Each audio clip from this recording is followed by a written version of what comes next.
Update చూస్తే CM Revanth రెడ్డిపై విద్యార్థి లోకం అట్టడుగుతోంది. పదే పదే నిరుద్యోగులపై ముఖ్యమంత్రి చేస్తున్న వ్యాఖ్యలపై భగ్గుమంటున్నారు.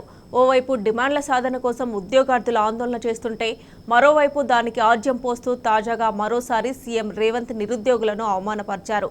ఎన్నికలకు ముందేమో ఓయూ విద్యార్థులను అడ్డమీరి కూలీలుగా అభివర్ణించారు.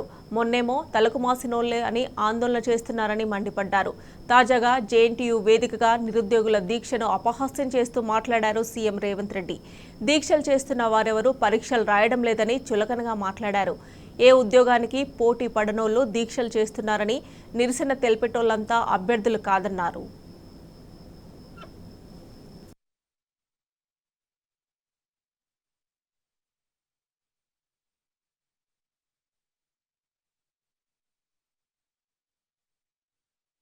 సీఎం రేవంత్ రెడ్డి మొండికి పోవడంపై వారు కన్నెర్ర చేశారు.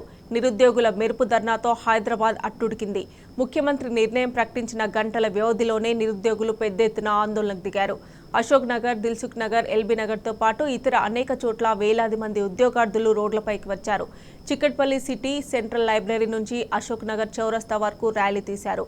ప్రభుత్వానికి వ్యతిరేకంగా పెద్ద ఎత్తున నినాదాలు చేశారు. దీంతో అశోక్ నగర్, దిల్సుఖ్ నగర్, ఎల్బీ నగర్ రూట్లలో భారీగా ట్రాఫిక్ స్తంభించిపోయింది. ఎక్కడికక్కడ గంటల తరబడి వాహనాలు నిలిచిపోయాయి.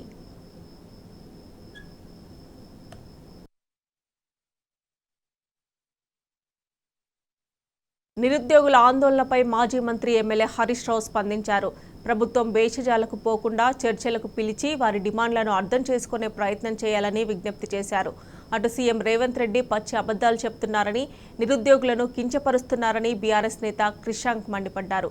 ఇటీవల దీక్ష చేసిన మోతీలాల్ నాయక్ జూన్లో జరిగిన గ్రూప్ 1 పరీక్ష రాశాడని, గ్రూప్ 2, గ్రూప్ 3, 4 పరీక్షలకు దరఖాస్తు కూడా చేసుకున్నాడని స్పష్టం చేశారు.